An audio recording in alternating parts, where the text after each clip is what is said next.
Milagres chegou até mim de duas formas. Na nossa cidade, ela tem duas versões sobre uma mesma história, né? Nós temos a lendária ou a mitológica e temos a história documental. E essas duas histórias elas divergem em vários pontos. A história lendária ela foi sendo repassada pela comunidade, pelas pessoas, porque era necessário saber como é que Milagres surgiu e não havia nada documentado aqui na cidade.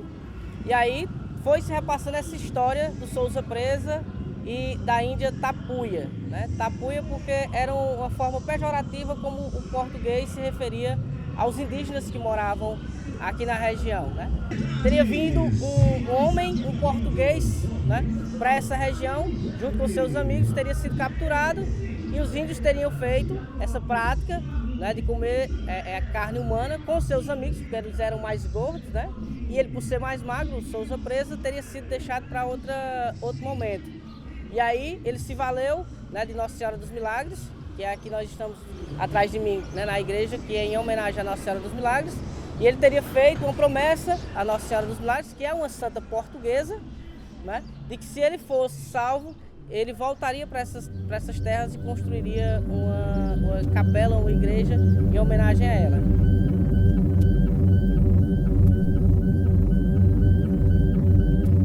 Século XVIII, às margens do Riacho dos Porcos, conquistadores brancos se instalaram neste local e começaram a mapear as terras em torno do rio.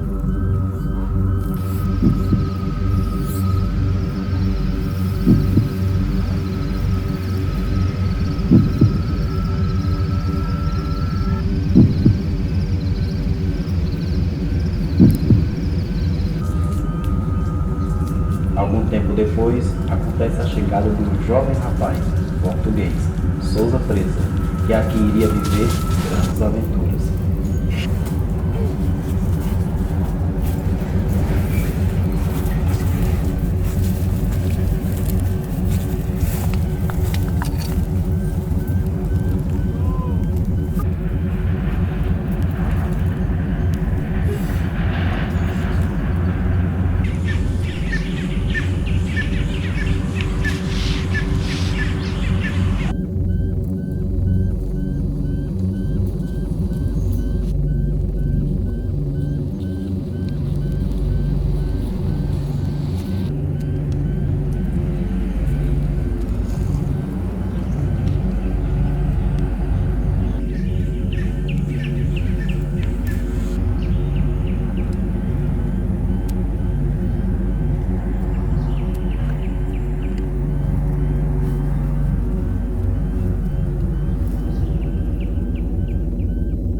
E aí teria a Índia, que estava com ele, se apaixonado, soltado ele, eles teriam ido embora, né? E ele teria voltado anos depois e construído essa igreja. Essa aí é por volta de 1700, é quando essa região começa a ser povoada.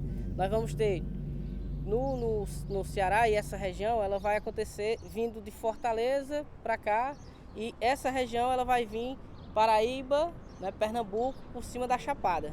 Então, por um momento, essa região toda vai ser parte de Icó, depois ela vai ser desmembrada e toda essa região vai ficar pertencente a Crato e Jardim, que são as cidades mais velhas. Depois Milagres surge. E aí Milagres fica com toda essa região, Aurora, Mauriti, Brejo, Jati, Porteiras e Abaiara. Isso tudo vai ser Milagres, por meio das Sesmarias, que eram faixas de terras doadas diretamente pelo rei.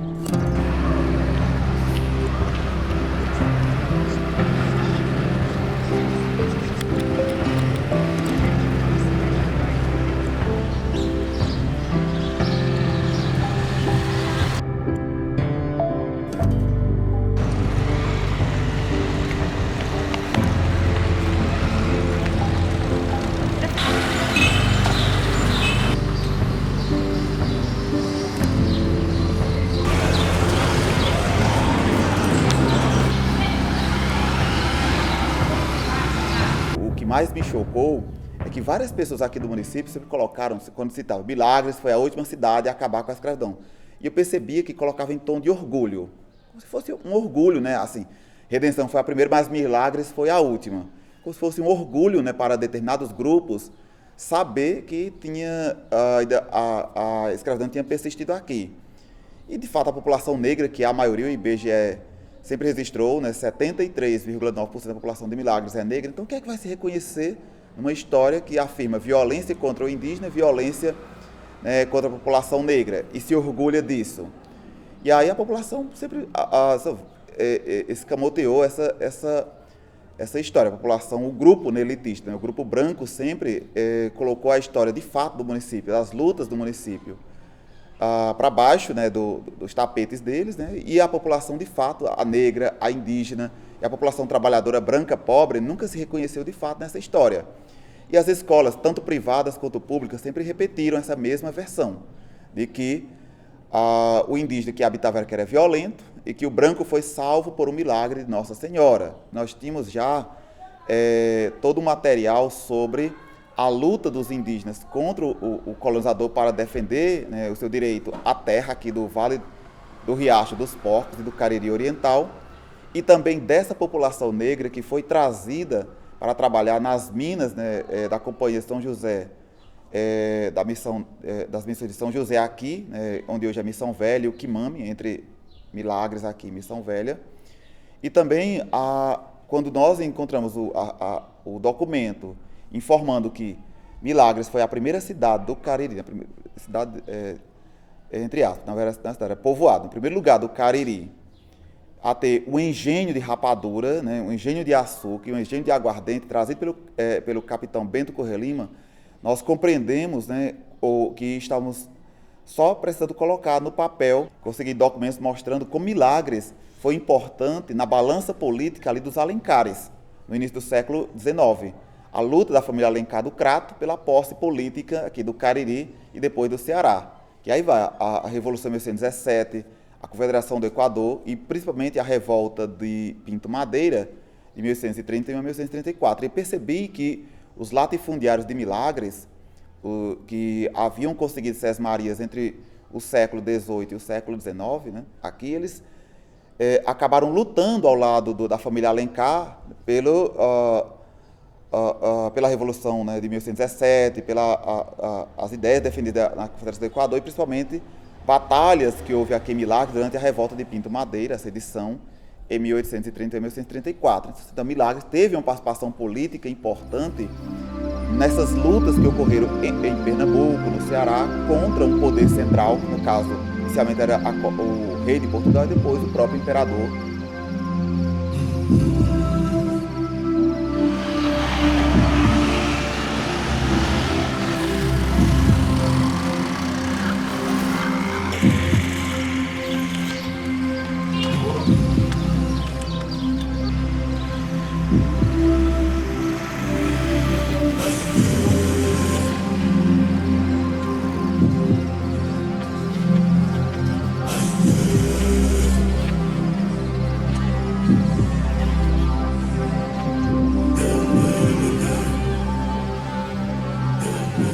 Família mora por aí.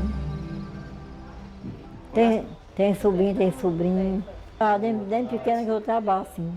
Desde 10 para 12 anos, lavava roupa, pisava mimo e arroz, carregava na cabeça. Todo dia. Moía milho, baía quintal. Mesmo que eu estava bem em casa de mãe, estava bem em casa do povo. Onde eu sempre bato na picada. Sem mãe já. Eu sempre bato na picada. Tem uma machucada que eu levei aqui. Diz que eu, quando era pequeno, eu coletava de cobra, pegava sapo. Não era pequeno, né? Sim. Não pequeno assim, juízo, né? Diz que eu olhava esse pontão, eu corro para pegar a cobra, pegar sapo. Um dia eu comprei minha mão aqui. Agora você abaixou, agora me cabeça, você minha mão. Eu, ai. Agora para ela aqui.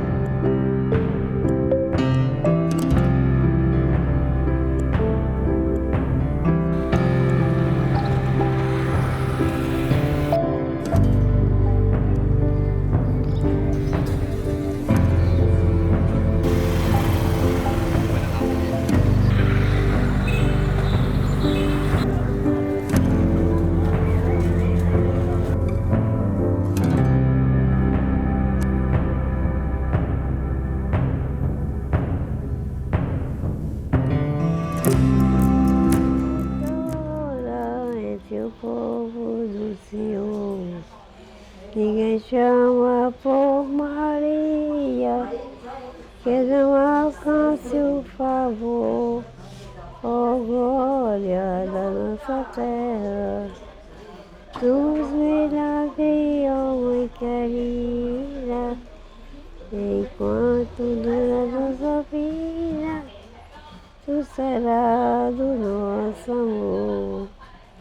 Enquanto dura nossa vida, tu será do nosso amor, do nosso amor, do nosso amor.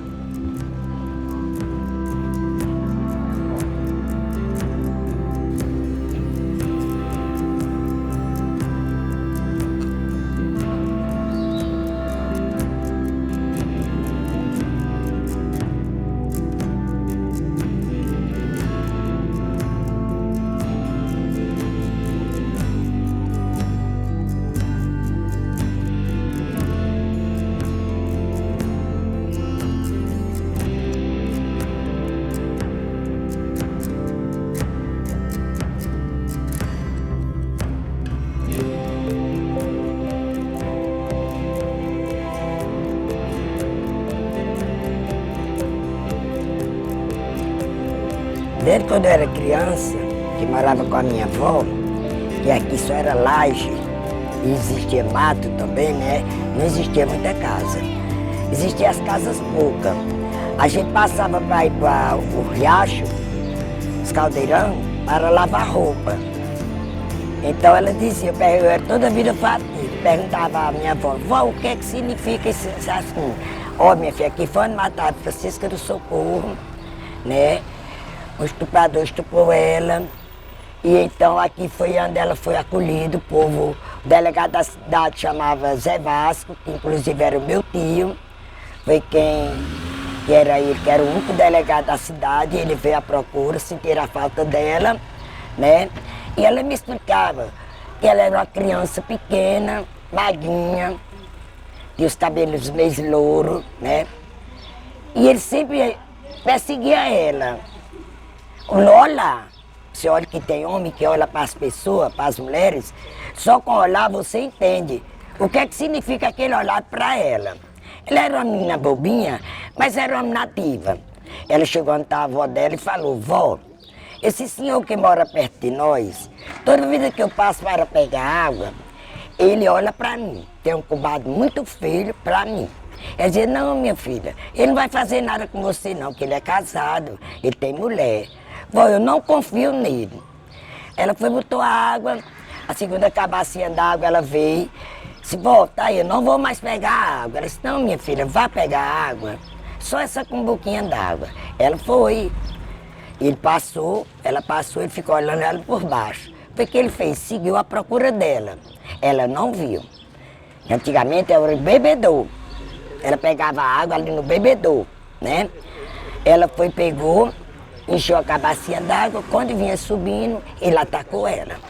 Foi o que ele fez? Arrastou ela do bebedor, né?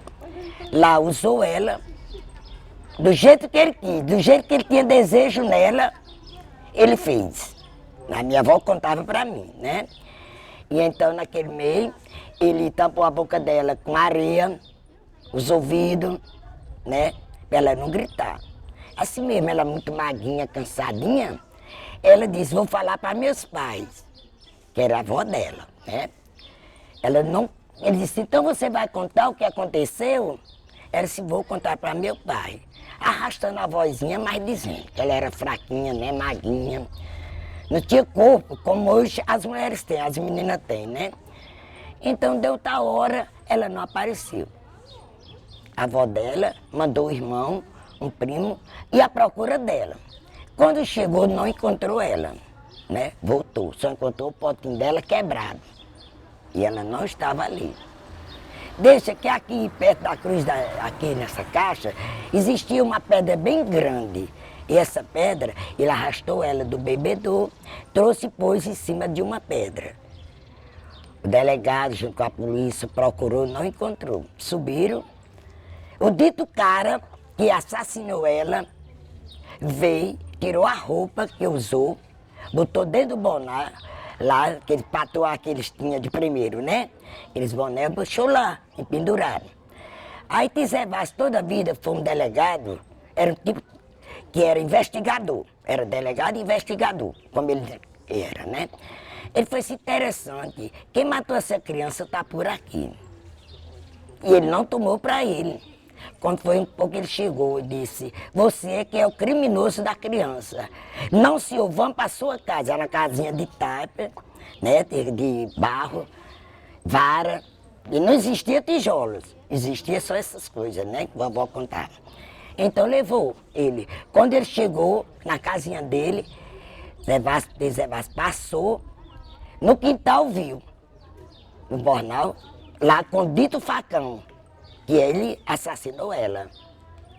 Aí ele falou, você está preso. Esse preso, sim, foi você que matou ela. Tira a roupa de dentro desse tatuagem. Ele foi e tirou. Aí estava lá, o sangue, a roupa, do jeito que ele usou, né, ela ainda estava. Levaram, investigaram, levaram ele, então fizeram os exames. E acusou que tinha sido ele, né, que tinha estuprado ela e tinha degolado ela. Para Milagre, foi um tormento. A família queria, o povo de Milagres queria lixar ele, né, matar ele. Então a polícia levou ele, prendeu. E aí ninguém sabe o fim dele. Se mataram, se mudou para algum canto, terminou, esqueceram esse acontecimento que aconteceu dentro de Milagre. O povo já sou devota dela e lutarei por ela. Até o dia quando eu ver a capela dela feita e a estátua dela reformada. Muito obrigada,